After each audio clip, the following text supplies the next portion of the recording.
Serre France, entreprendre ensemble. Bonjour tout le monde, merci de nous retrouver. Donc voilà, je m'appelle donc Manuela. On vous remercie donc de votre présence à ce webinaire donc création d'entreprise. Nous sommes un peu plus d'une dizaine à être connectés. Je pense que l'on peut commencer. Donc ce webinaire en fait est organisé donc par le Serre France Maine-et-Loire et il sera animé justement par Quentin et Anthony. Donc voilà, alors juste avant de commencer, je vais vous faire quelques infos techniques. Vous avez l'onglet questions où en fait vous pourrez poser justement toutes vos questions et on essaiera d'y répondre au fur et à mesure en fait du webinaire. Et pendant le webinaire également, en fait nous on va tester vos connaissances où nous allons vous poser des questions et vous pourrez y répondre justement dans l'onglet sondage. Donc maintenant, je vais laisser la place à Anthony et à Quentin pour présenter donc le webinaire création d'entreprise. Bonjour à tous, merci Manuela. Bonjour à tous, Quentin Avril, conseiller d'entreprise. Rapidement pour moi, un parcours bancaire avec aussi une expérience en assurance et j'étais indépendant dans le financement d'entreprise pendant 2 ans et maintenant je suis conseiller d'entreprise au sein du Serre France. Bonjour à tous, donc Anthony Blanchet, je suis également conseiller d'entreprise au sein de l'entité Serre France. Moi, j'ai un parcours un petit peu différent de Quentin. J'ai d'abord une expérience dans l'organisation de séminaires d'entreprise et l'organisation de journées récréatives pour les comités d'entreprise. Et je suis depuis maintenant presque 5 ans chef d'entreprise en parallèle de mes missions pour Serre France. Ce que l'on vous propose pour débuter ce petit temps d'échange entre nous, c'est un sondage avec une question, elle est très très simple. Quel est le taux de pérennité des entreprises accompagnées au-delà de 3 ans? Là, vous allez avoir le petit compte à rebours qui va être lancé pour répondre. Voilà. On vous laisse aller dans l'onglet sondage, répondre.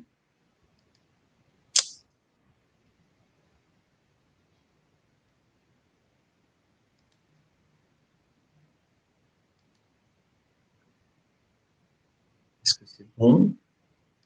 Alors, voir les résultats. OK, donc nous avons 58% qui ont répondu que c'était à 80%, 42% qui ont répondu que c'était à 70% et 0% qui ont répondu que c'était à 90%.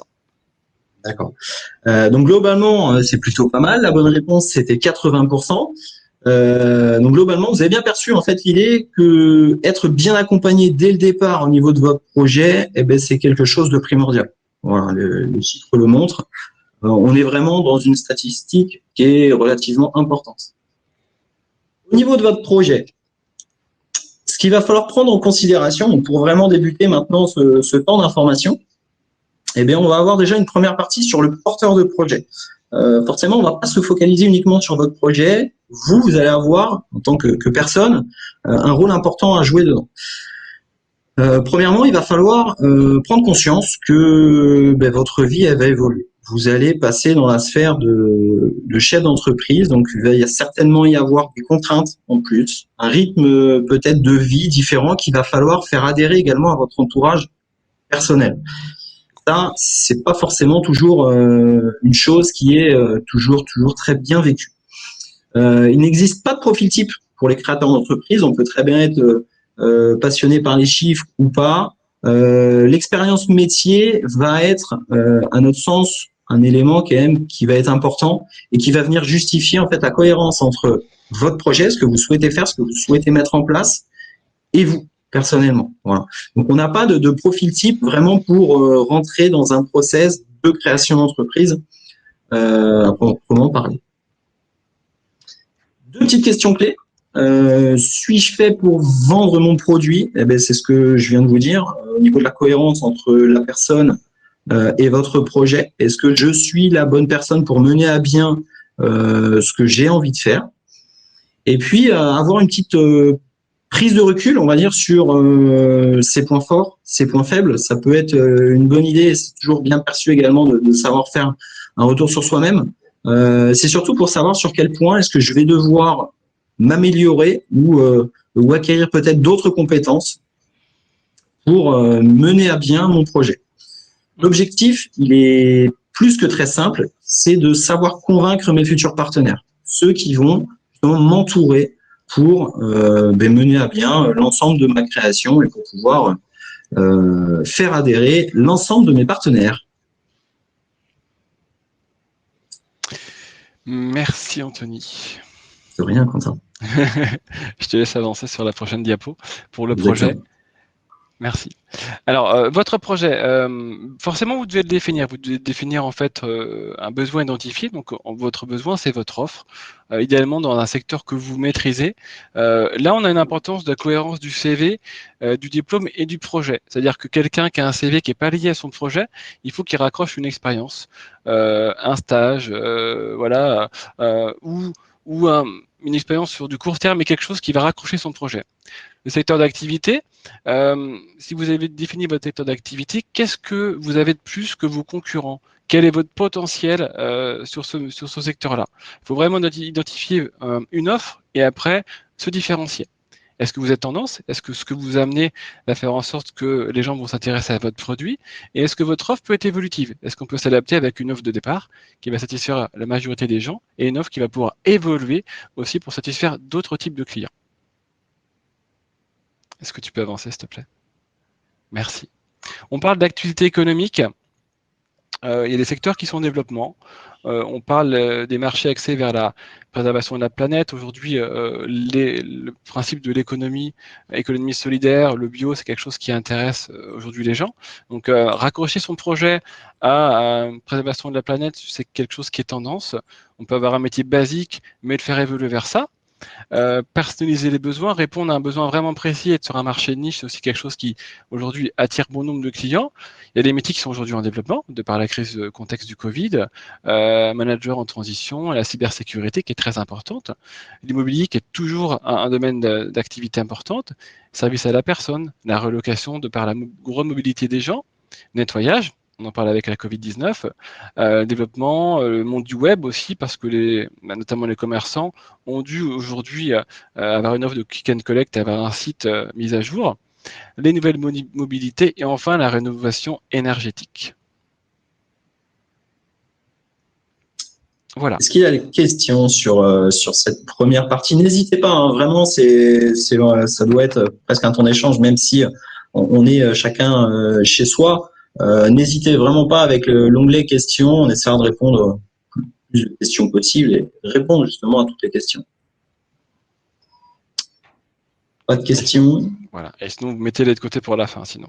Voilà, il y aura un petit temps. On continue?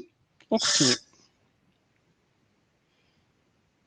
Alors, deuxième petite question.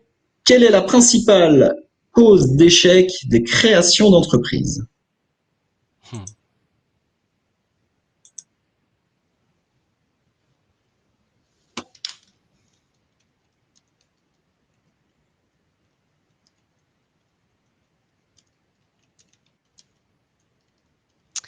Alors, par rapport à ça, donc, il y a…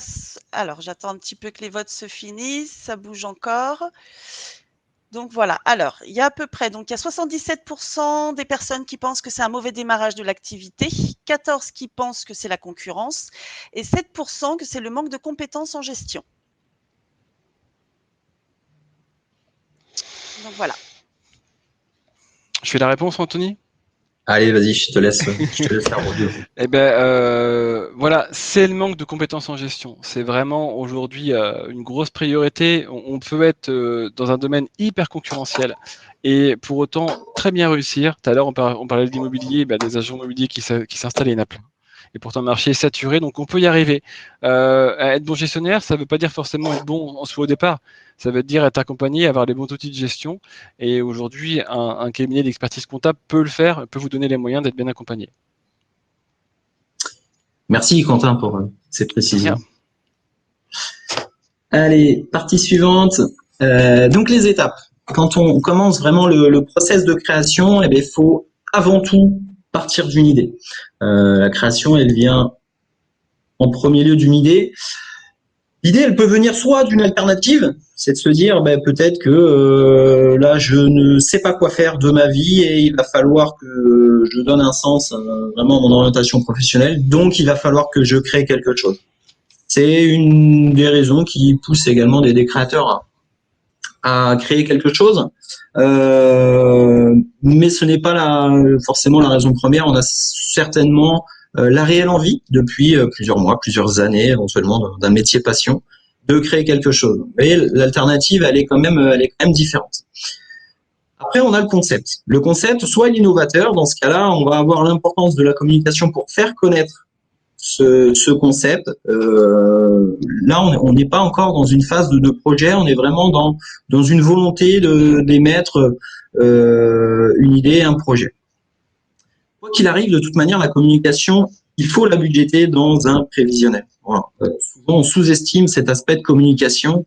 Il ne faut pas voir la communication comme une charge, mais plutôt comme un investissement et qui va vous permettre justement de générer de l'activité et du chiffre d'affaires. À défaut d'un concept novateur, on va avoir une idée plutôt classique.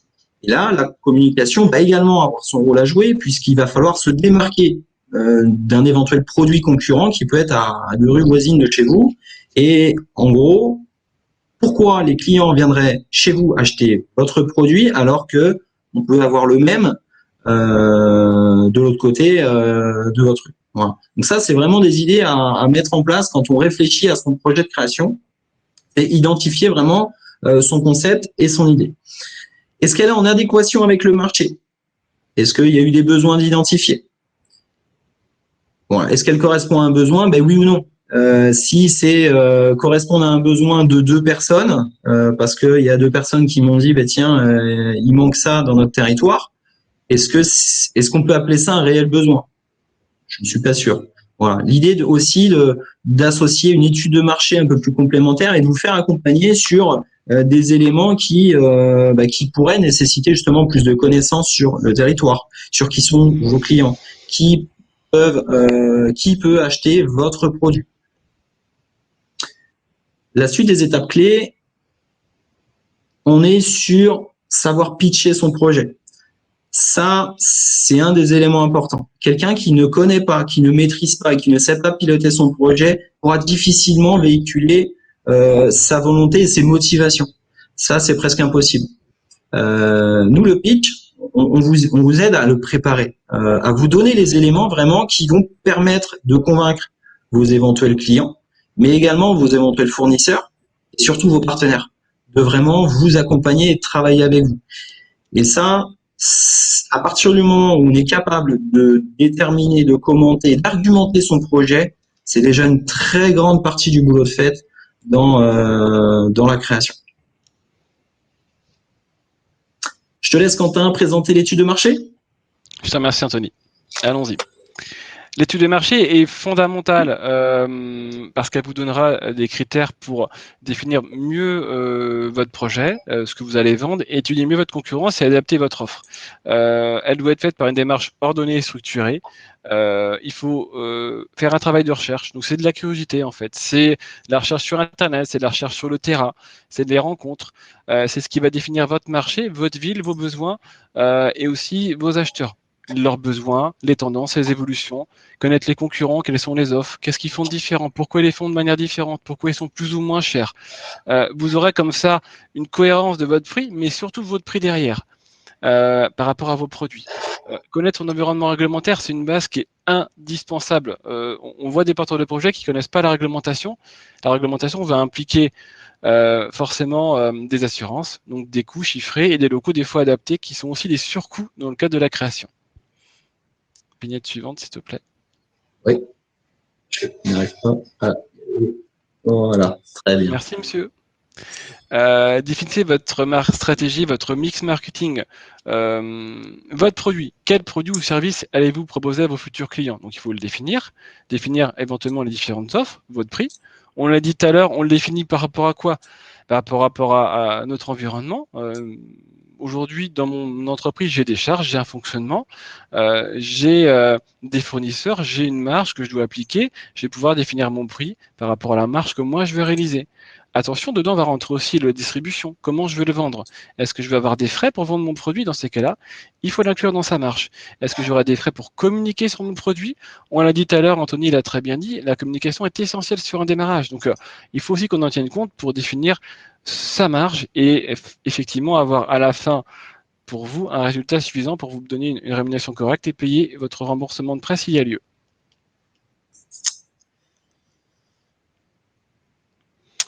Après avoir défini les éléments du mix marketing, on est en mesure de définir un coût d'action pour se lancer. Il faut donc réfléchir à plein d'aspects comme le coût de fabrication du produit, les coûts de commercialisation, ce qu'on a dit tout à l'heure, et le coût d'une éventuelle promotion de communication. Tous ces éléments chiffrés seront par la suite réintégrés dans le business plan d'entreprise, ce pourquoi Anthony et moi, on travaille au quotidien pour accompagner les chefs d'entreprise.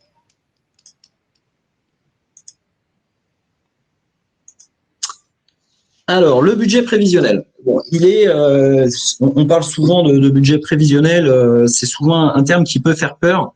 Or, pas du tout. L'idée, c'est avant tout de rassurer non seulement les partenaires bancaires, mais également le porteur de projet. Où là, on va se rendre compte en fait de la faisabilité économique du projet. Beaucoup de créateurs viennent nous voir parce qu'ils ne savent pas faire. C'est bien normal. Ce qu'on vous demande, c'est d'avoir, vous, la technicité de votre métier, du projet que vous allez devoir mener. Et de vous faire accompagner sur ce plan-là, c'est forcément la meilleure idée que vous pouvez avoir. Après, nous, en fait, notre méthode de travail avec Quentin, c'est de vous impliquer le plus possible dans la création de ce business plan et de ce budget prévisionnel, de manière à ce que vous soyez capable de répondre, peut-être pas à 100% des questions, mais la quasi-totalité. On prend souvent l'exemple de comment calculer un chiffre d'affaires. C'est pas une chose qui est très facile. Il y a plusieurs méthodes qui peuvent exister. Mais si un banquier, par exemple, quand vous allez défendre votre projet, vous demande comment est-ce que vous avez calculé votre chiffre d'affaires et que vous lui répondez c'est pas moi qui l'ai fait, c'est le comptable, c'est perdu. Voilà. Et nous, en fait, notre métier, c'est surtout de vous aiguiller sur ces éléments pour que quand on vous parle d'éléments un peu plus techniques, au moins vous soyez rassuré et que vous soyez capable d'évoquer l'ensemble de ces notions. Donc le point de départ, on est sur les hypothèses économiques et le CA prévisionnel. On voit quel est le marché, quelle est l'offre, quelle est la concurrence. On peut avoir deux cibles potentiellement utilisables pour évaluer un chiffre d'affaires. Soit les attentes des futurs clients, dans ce cas-là, on travaille vraiment sur les ressources proprement internes. Et puis après, on peut très bien essayer d'aller voir ce que propose la concurrence. Alors pas forcément dans notre zone de chalandise, mais plutôt à des centaines de kilomètres en fonction de ce que vous allez avoir comme territoire géographique visé. Et puis, rien ne nous empêche d'aller demander comment est-ce que les autres ont pu pratiquer pour l'élaboration d'une plaquette tarifaire ou d'un tarif de prestation que eux proposent. Ça, il n'y a rien d'interdit. L'une des grosses compétences qu'on va vous demander, c'est surtout la curiosité. Personne ne vous reprochera d'être trop curieux pour votre projet. On parle vraiment d'un projet de vie lors d'une création d'entreprise.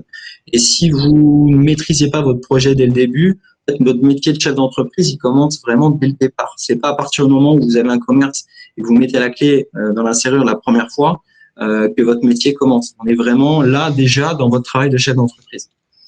Des notions importantes pour justement l'élaboration de ce budget prévisionnel et des hypothèses économiques, c'est une notion de panier moyen. Panier moyen, c'est à partir du moment où quelqu'un rentre dans mon commerce, par exemple, combien est-ce qu'il va dépenser en moyenne. Le taux de remplissage, si par exemple pour un restaurant, j'ai une capacité de 100 couverts, est-ce que je pars plutôt sur la rentabilité de 100 couverts ou est-ce que je vais plutôt prendre une marge de sécurité avec un chiffre d'affaires avoisinant les 50 couverts en moyenne, voilà, en termes de pourcentage. On va forcément avoir les jours travaillés et les horaires. Quelqu'un qui travaille 3 jours sur 7 ou quelqu'un qui travaille 6 jours sur 7 avec des amplitudes horaires de 3 ou de 10 heures, va forcément avoir des capacités économiques un peu plus importantes. Et du coup, la saisonnalité va également rentrer en ligne de compte dans l'ensemble de ces calculs. Voilà, donc tout ça, on essaie de faire quelque chose de cohérent, ambitieux, mais à la fois sécurisé, de manière à rendre quelque chose qui nous donne une tendance sur laquelle on va essayer de suivre. Le budget prévisionnel nous sert également à déterminer les seuils de rentabilité sur lesquels nous, on va se baser derrière pour le suivi et l'accompagnement. L'accompagnement à la création, ça ne s'arrête pas, par contre, au moment où vous commencez vraiment à travailler. Non, les conseillers Serfrance sont également là pour vous conseiller derrière et établir des suivis avec en fonction des besoins. Ça peut être des tableaux de bord, ça peut être des indicateurs de gestion, comptable, extra-comptable, qui vous permettre de suivre votre activité au quotidien. Et au sens un petit peu plus large du terme, on va dire que le budget prévisionnel va vous permettre d'analyser la cohérence de votre projet, la rentabilité et la faisabilité. Voilà. C'est vraiment 3 mots à avoir à l'esprit pour l'ensemble de ce budget prévisionnel.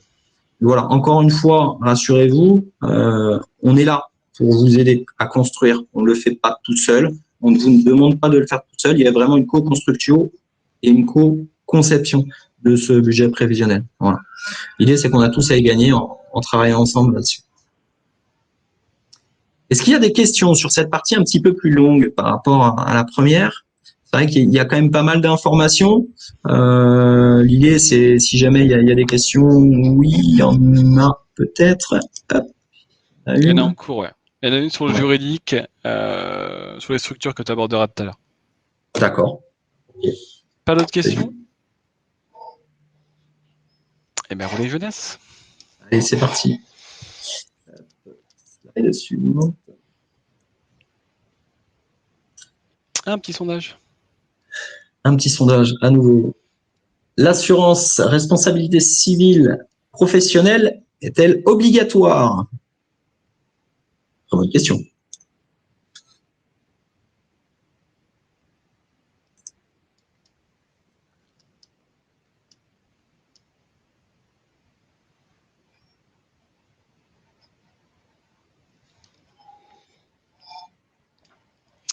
Alors, d'après ce qui est noté, donc nous avons 89% qui ont répondu oui et 11% qui ont répondu non. Quentin, je te laisse te donner la bonne réponse. On va peut-être avoir des surprises. On va peut-être avoir des surprises. Alors, en fait, il n'y a que les professions réglementées qui ont l'obligation d'avoir une assurance responsabilité civile professionnelle. Vous en connaissez tous, dans le médical notamment, notaire, expert comptable. Mais globalement, la plupart des cas, non, il n'y a pas d'obligation en fait. C'est juste que, par contre, vous pouvez avoir l'obligation de par vos fournisseurs, même certains de vos clients, de l'avoir dans le cadre de relations commerciales en B2B notamment. Et puis c'est surtout que, en fait, si vous n'avez pas cette RCA et si vous avez une problématique sur un dossier, un contentieux, là vous engagez un risque énorme et le risque principal, c'est de couler votre activité. C'est clair. Voilà, donc je pense qu'avec ça, au moins vous avez l'information la plus claire et précise possible. Allez, partie suivante. La partie des financements et des garanties de prêt. Eh bien, allons-y. Alors, vous avez réalisé un business plan. Un business plan est, comme disait Anthony, cohérent, ambitieux, mais tout de même prudent sur les chiffres. Et là, vous devez aller présenter votre business plan pour essayer de capter le crédit dont vous avez besoin pour démarrer.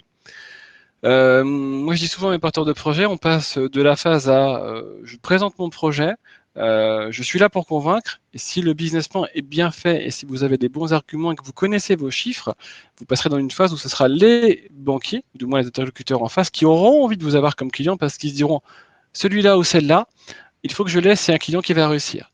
Si on a atteint cette phase-là, c'est parce que c'est bien préparé en amont. Donc, pour y arriver, quand vous allez voir une banque, veillez à avoir un interlocuteur qui est le bon interlocuteur, donc quelqu'un qui fait le marché professionnel, mais pas le marché particulier. C'est peut-être tout bête comme ça, mais ça arrive régulièrement. En amont, s'informer en amont du rendez-vous, c'est plutôt informer le conseiller, ça veut dire lui envoyer les éléments pour qu'il les ait au moins 48 heures en avance. Si vous ne laissez pas le temps de préparer le dossier et vous lui donnez le jour même, il va le dire en même temps que vous.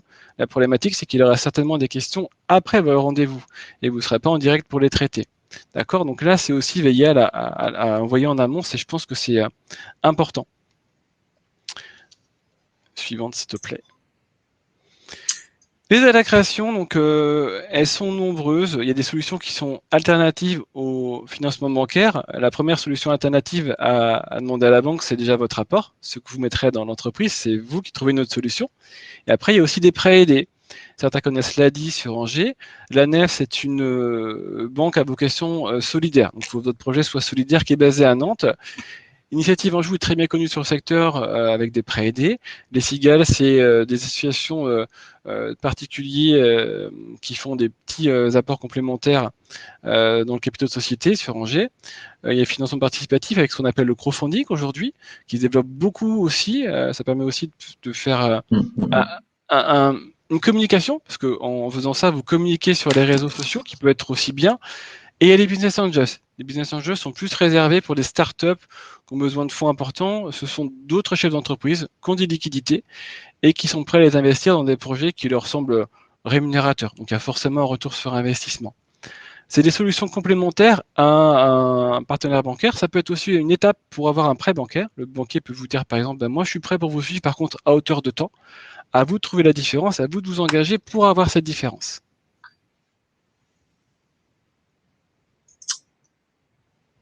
Merci, Quentin, pour cette précieuse aide. La fameuse question du statut juridique. Forcément, c'est une étape clé dans la création. Beaucoup se posent la question de comment faire pour choisir. Je dirais que le choix du statut juridique, encore une fois, je vous demande de la curiosité, et c'est pas parce que sur une étagère où on a 9 tiroirs, on en ouvre un et on sait que c'est la bonne solution et que ce régime est fait, enfin, cette structure est faite pour nous. Non, il faut savoir ce que représente et ce que peuvent représenter l'ensemble des autres. Plusieurs questions pour essayer d'orienter, on va dire, ce choix. Déjà, le fait de vouloir s'associer ou non. Et si on veut s'associer, forcément, déjà, ça va réduire le champ des possibilités entre une entreprise et une société. Savoir si on veut séparer le patrimoine personnel du patrimoine professionnel.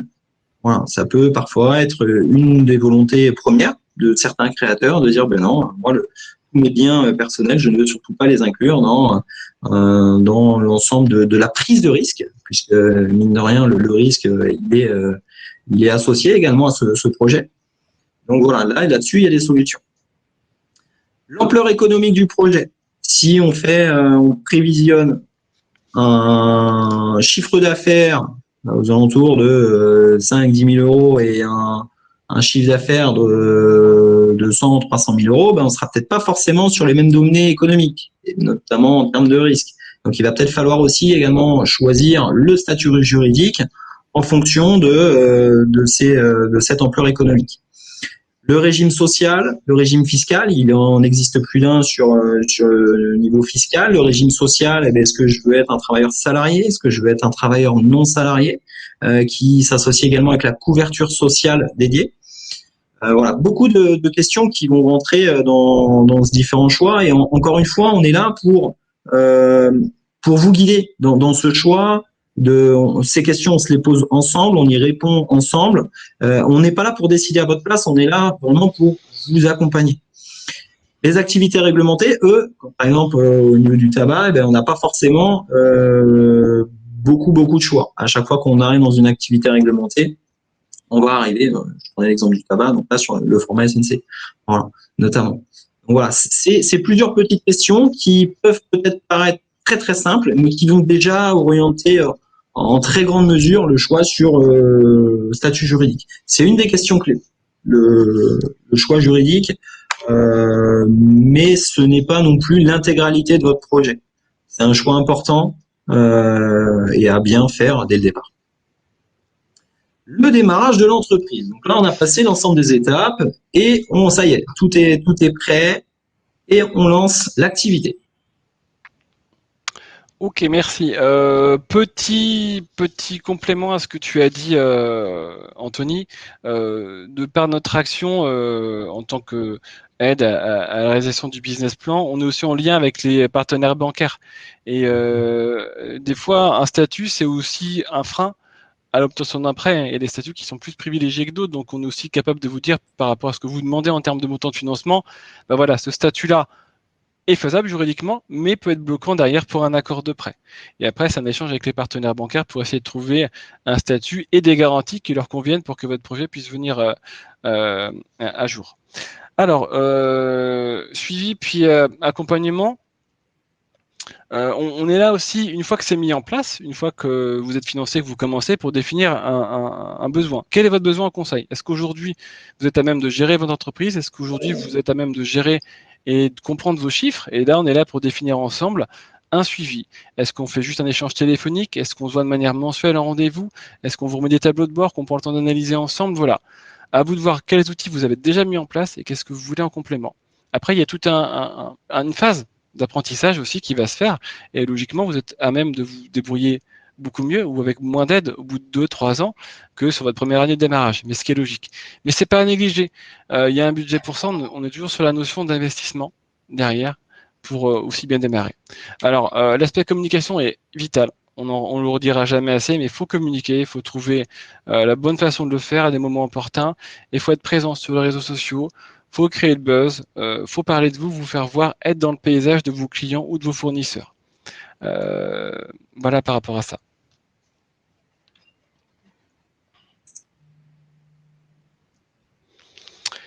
Effectivement, il faut bien travailler. Vous démarrez votre activité et c'est forcé que les premières prestations doivent être au top. Quitte à en faire moins, mais mieux. Il faut être irréprochable. Surtout si demain vous êtes recommandé par votre premier client qui vous recommande à un autre client. Mais il faut vraiment prendre le temps de bien faire les choses et essayer de se faire connaître via des prescripteurs, via votre quartier. Voilà. Réfléchissez, mais montrez-vous. Et il faut toujours maintenir le relationnel, les réseaux sur une phase de démarrage d'activité. Vous avez un moment qui est charnier entre l'activité qui va décoller et le fait que vous avez consacré du temps et de l'énergie à être présent un petit peu. Il faut continuer à faire ça, parce que c'est ça qui fera que vous aurez la régularité et donc vous allez asseoir le démarrage de l'entreprise.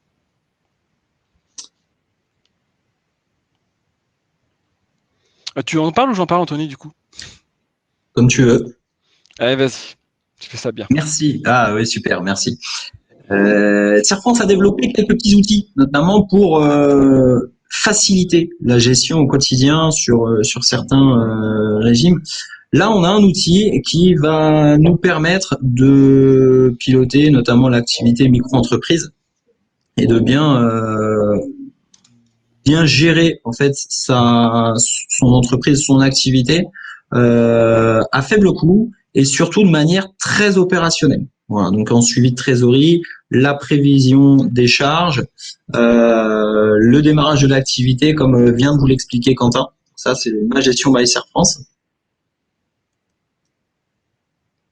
On a également le scan by France qui va vous permettre en fait de diffuser et d'envoyer l'ensemble des documents directement à votre cabinet, donc de manière dématérialisée, de manière très très simple, qui va vous permettre également de classer l'ensemble des informations. C'est des outils qui sont relativement intuitifs, qui sont là également pour vous faciliter vraiment ce côté administratif qui peut parfois faire peur, dire oh là là, ça va faire des papiers, l'administratif c'est pas mon truc. Oui, mais en fait nous on est là aussi et nos services également travaillent sur l'idée de vous faciliter vraiment la vie dans toute cette gestion là. Je vous l'ai dit dès le début, c'est quelque chose de nouveau pour vous. Voilà, donc quand c'est quelque chose de nouveau, il faut qu'on y aille étape par étape. Et donc dans ces cas-là, on a des outils qui vont vous permettre de faciliter votre quotidien. Des questions? Ah bah là, on a de quoi faire, je pense. On en a quelques-unes? Ouais, il y en a quelques-unes. Alors je cherche en même temps pour répondre. J'en ai une d'Edic Cardozo qui demandait quel était le montant moyen récolté lors d'une campagne de financement participatif. Alors, le montant moyen que moi j'ai trouvé, c'est un peu moins de 5 000 €. Mais il faut savoir que là-dedans, tout est confondu. On peut avoir du financement en don, et dans ces cas-là, les gens vous donnent de l'argent. Ça peut être aussi en prêt. Vous demandez qu'on vous prête de l'argent, il y a un taux qui est appliqué dessus. Donc c'est pas forcément la même chose, mais effectivement, d'ordre moyen, un peu moins de 5 000 € aujourd'hui en campagne crowdfunding, quoi. Alors, j'essaie de les reprendre à peu près dans l'ordre. Les structures juridiques. Lisa. Par rapport au projet à la mairie. Oui. Alors, je dois présenter mon projet à la mairie. Je ne peux pas faire de business plan ni d'études de marché pour le moment car je n'y connais pas. Eh bien, c'est pas grave puisque du coup, c'est notre métier, ça, Lisa. Dois-je attendre pour leur présenter le tout? Il faut juste savoir où en est l'idée. Lisa, sur votre projet, il n'y a pas forcément de bons, de mauvais moments pour débuter. L'étude de marché, en fait, elle doit se faire presque de manière informelle au départ. Vraiment, on commence vraiment à formuler et à collecter vraiment de la donnée presque de manière informelle. Après, on peut très bien essayer de mettre tout ça en forme. Et puis, à partir du moment où on a réussi à cadrer vraiment le projet, et là, on peut commencer vraiment un peu plus de projection économique et rentrer un peu plus dans le business plan. Et dans le budget prévisionnel surtout. Voilà. Ça, je sais pas si j'ai répondu à votre question ou pas. N'hésitez pas, en tout cas, si jamais vous avez besoin.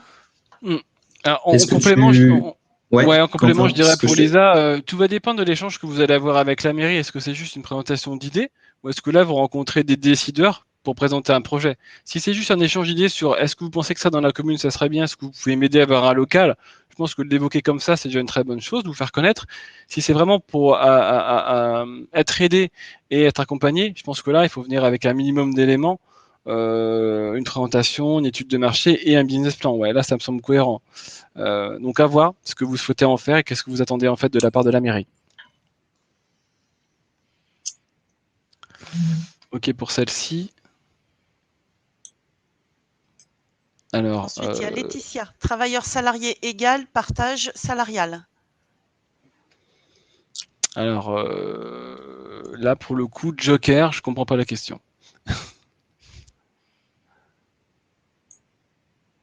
Alors, celle-ci, on la note et on répondra par mail à la rigueur. Ouais. Ça, hein, okay. Parce que pour le coup, j'ai pas la réponse dessus. Ça peut Désolé, bien. Laetitia, on n'a pas la réponse à tout, on n'est pas expert en tout, mais par contre, on a les gens qui connaissent et qui pourraient vous répondre. Et après, on a Tony Bourbon qui dit quel est son montant mensuel en tant qu'outil d'aide à la gestion. Ah, pour Magia France by la gestion by sur France. Gestion by sur France. Merci, Anthony. Sur l'offre de base, on est à 35 euros TTC, donc 420 euros par mois sur c'est l'offre présentée. Donc ensuite, je te laisse, Anthony. Ouais, je regarde. Ensuite, une question d'Eddie. Serfrance fait-il des ERP ou CRM, mais uniquement des logiciels de gestion? Alors là-dessus, en fait, il y a beaucoup d'outils. C'est pareil, on pourra, Eddie, revenir vers vous pour vous présenter l'ensemble des outils. Il y a beaucoup d'outils qui sont proposés, facturation, compta, bien évidemment. CRM, je dirais, il y a beaucoup d'outils qui sont possibles. Encore une fois, dans ce que on va appeler CRM. Et après, tout dépend en fait de l'utilité vraiment et de ce que vous recherchez en termes de fonctionnalité sur l'outil CRM. Voilà. Après ça, on pourra également vous présenter ce qu'on a en réserve avec nos services. C'est évident que le CRM, c'est quelque chose qui est vital à l'activité, au démarrage et à la fidélisation des clients. Et là-dessus, c'est un point sur lequel nous, on insiste. Quand bien même on n'aurait pas forcément la réponse à votre demande, on vous encourage à trouver un logiciel adéquat pour bien démarrer l'activité. Après, on a Jean-Marie qui nous demande, oh voilà, ça a sauté, pour une entreprise de consultation profession libérale, à combien estimez-vous le budget de création d'entreprise? Alors, il faut faire un business plan. Je ne peux pas répondre à la question qu'est-ce que ça va me coûter ma compta en ayant juste le nom de votre activité, c'est impossible. Je ne connais pas votre chiffre d'affaires, je ne connais pas vos charges. Je ne sais pas quelle est votre demande. Est-ce que vous allez saisir votre comptabilité? Est-ce que vous ne la saisirez pas? Est-ce que vous voulez un point régulier conseil? Est-ce que vous associez? Dans ces cas-là, le juridique coûtera plus cher. On ne peut pas répondre à cette question-là, Jean-Marie. Il faut qu'il y ait un détail qui soit fait sur l'activité. Et après, on peut vous donner un prix qui sera très précis. Mais pour l'instant, voilà, on est un peu court en information. Désolé. Ce qu'il faut comprendre sur des demandes comme ça, sur des devis de comptabilité, entre guillemets, c'est que l'offre qu'on va vous proposer, elle correspond vraiment à vos besoins. Donc ça, à partir du moment où on va avoir vos besoins, il va falloir, au moment où on va les avoir, il va falloir savoir les identifier. Et ça, en fait, sur le premier temps d'échange, c'est plutôt compliqué. C'est comme si vous alliez en concession, vous demandez une voiture. Voilà. Et finalement, quel type de voiture, combien de kilomètres, est-ce qu'il y a des options, et finalement, en fait, le prix va varier. Tout dépend de ce que l'on souhaite et surtout des besoins que l'on a par rapport à sa propre activité. Voilà. Et donc, en fait, tout ça, ça fait adapter l'offre. L'idée, c'est qu'on n'est pas sur des offres packagées où vous allez avoir un forfait où vous allez peut-être avoir besoin que de la moitié finalement de ce que vous allez payer. Voilà, tout simplement pour compléter ce que disait Quentin. Ensuite, donc là, c'était la question de Jean-Marie. Une autre question de Tony. Lors du contrat avec Serre France 49, quels outils sont mis à disposition du porteur de projet et son coût? Là encore une fois, hein, ça correspond un petit peu aussi à ces éléments-là. Alors des outils, je vois pas très bien en termes d'outils. Et le contrat, c'est un contrat d'accompagnement en termes de création, c'est un contrat comptabilité. Voilà. Et en fait, tout dépend de vos besoins. Si vous avez le besoin d'avoir un outil pour saisir votre comptabilité et l'ensemble des enregistrements, on a des logiciels qui peuvent être mis dans le contrat. Il n'y a pas de souci. Et puis après, encore une fois, tout dépend de ce que vous avez besoin. On va pas vous mettre un logiciel si vous voulez pas saisir votre comptabilité, par exemple. Ça ne sert à rien. Question de Julien. Anthony, Oui. alors, Julien, je viens de lui répondre. Je dis juste par rapport à notre dernière partie, je pense que je sais pas ce que tu en penses, Manuela. Si on veut finir, à la rigueur, on finit. Si on a encore un peu de temps, on voit ce qu'on avait dit moins le quart. Et s'il y a des questions qui sont en suspens, pour les gens qui ont posé leurs questions, rassurez-vous, on prendra le temps d'y répondre à part par mail après le webinar, si ça vous va tout le monde. On fait comme ça, oui, c'est très bien.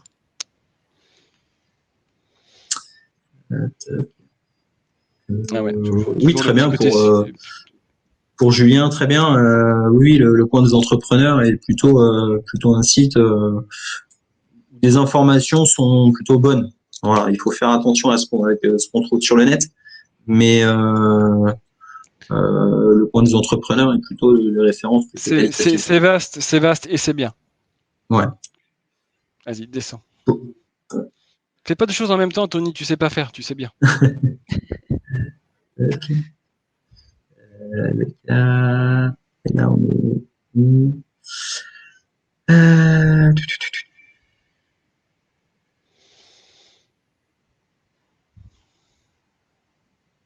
Est-ce qu'il y a des questions que j'aurais oubliées? Je sais pas, Quentin, est-ce que tu en vois d'autres? Non, passe à la suite. Tu sais, on avait une partie qu'on n'avait pas encore traitée. D'accord. On va terminer le webinaire. Vous répondrez par mail ensuite aux questions. Il n'y a pas de souci. Ouais.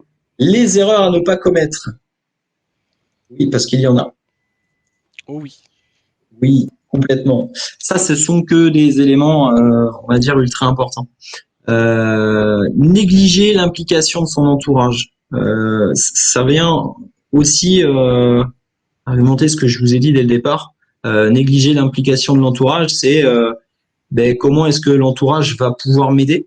Voilà. Est-ce que finalement mon entourage adhère au projet? Si c'est juste oui, on en a parlé, non, il faut vraiment prendre en considération que votre vie et certainement vos contraintes personnelles risquent d'être remises en cause.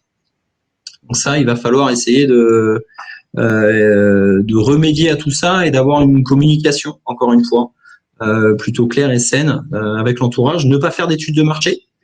Ça, je pense que Quentin, par rapport à ce que tu as dit tout à l'heure, je pense que là, on est plutôt d'accord avec ce point-là. Quand on appréhende mal son activité, c'est plutôt se mettre des bâtons dans les roues tout seul. Négliger le budget prévisionnel, minimiser les coûts de démarrage, partir avec des coûts qui sont beaucoup trop faibles, et puis finalement se retrouver en termes de trésorerie plutôt mal embarqué dès les premiers jours. Ça peut aller très rapide, voire les premiers mois. Être trop optimiste sur le démarrage, ça va exactement dans ce sens-là également. Hein. Si je reprends mon exemple du restaurant tout à l'heure, si on pense qu'on va remplir les 100 places tout le temps dès le premier jour à tous les services et que finalement c'est pas trop le cas, peut-être que en fait on va faire que 50 places sur les 100. Comment est-ce qu'on fait? Parce que c'est pas forcément ce qu'on avait prévu. Et se précipiter. Voilà, ça c'est à mon sens certainement la plus grosse erreur que l'on peut aussi sentir chez certains créateurs, dire maintenant il faut que j'aille vite, il faut que j'aille vite. Oui, oui, oui. C'est pas parce qu'il y a un contrat en or là tout de suite que le contrat va pas se représenter maintenant. Ça, on le voit également dans les projets de reprise d'entreprise où il faut aller dans le timing du vendeur. Non, non, le projet, il est fait pour vous. Nous, on est là pour vous accompagner, vous, et pas forcément le vendeur. Donc, on va caler le timing. Il y a des délais de toute manière qui sont non compressibles et il faut absolument prendre son temps sur l'ensemble des étapes, et tout simplement pour ne pas que ce soit préjudiciable à l'avenir.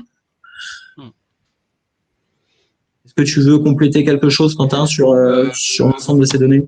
Oui, par rapport au démarrage, faites-vous un planning type de vos semaines de travail par rapport à vos horaires, vos ouvertures, et prévoyez du temps à l'administratif, à la relation. C'est-à-dire que allez voir votre réseau, allez fidéliser. C'est du temps en moins que vous n'aurez pas pour vendre. Et donc, c'est du temps que vous ne pourrez pas consacrer à la vente. Et moi, quand je vois des hypothèses de créateurs qui pensent qu'ils vont pouvoir travailler 8 heures par jour uniquement à faire de la vente, non, c'est pas possible. Il y a toute une partie que vous traiterez à côté et qu'il faut prendre en compte. Et ça, c'est vraiment important, surtout au début.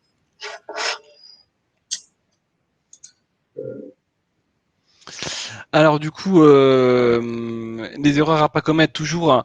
Délaisser les aides à la création. On en revient à ce que disait tout à l'heure Anthony. Je me précipite. Ah, c'est pas grave, je fais pas le dossier. De toute façon, je vais démarrer comme ça. Non, toute aide est bonne à prendre. Alors, heureusement, il y a des aides qui peuvent être faites, pas forcément la création, que vous pouvez toujours avoir après, mais il faut bien les prendre en compte. L'aide principale, c'est le maintien de l'aide à retour à l'emploi quand on est inscrit au Pôle emploi. Cette aide-là, faut clairement pas passer à côté. Si vos droits sont pleins, c'est 2 ans assurés de revenus. Donc 2 ans, on va pouvoir fidéliser sa clientèle et monter progressivement son chiffre d'affaires. Si vous devez démarrer et vous tirer un salaire, c'est très compliqué. Il faut être bon dès le départ, en fait. Se tromper de statut juridique, on a encore le cas. On disait tout à l'heure que le statut juridique va définir aussi un certain montant d'octroi de prêt. Aller sur un statut économique au démarrage, mais qui vous octroie très peu de prêts, c'est aussi se mettre en danger sur une activité de création où vous n'avez pas encore vos clients. Vouloir tout faire tout seul. Nous, on a le cas dans le compta des gens qui veulent faire toute leur saisie, par exemple, leur écriture. Est-ce que c'est vraiment économique? Je suis pas certain.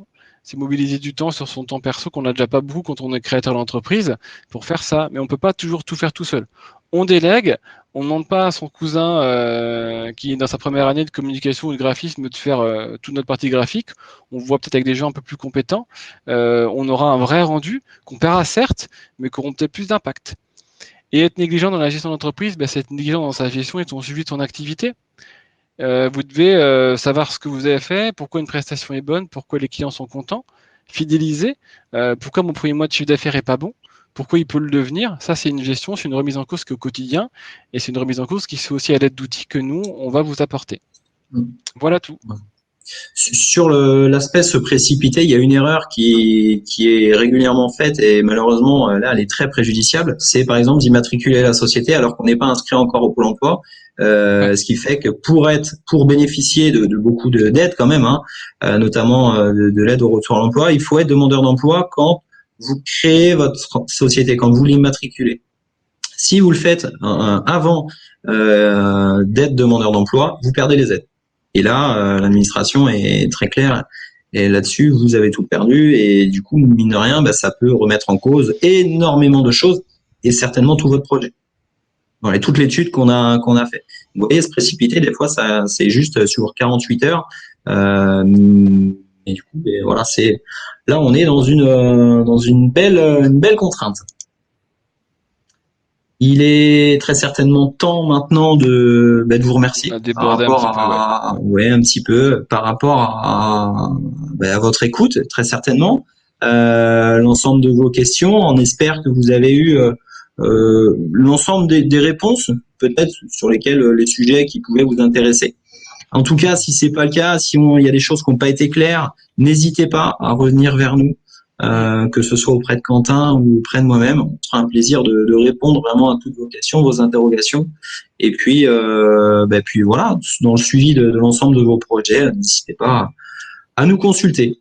Voilà. Et on vous rassure, les questions qui sont encore en suspens, on revient vers vous et on va les traiter. D'accord? Donc allez-y, mettez-en plein d'autres. Merci Manuela. Merci Manuela. Bonne fin de journée à tous. Au plaisir. Bonne journée, à très bientôt.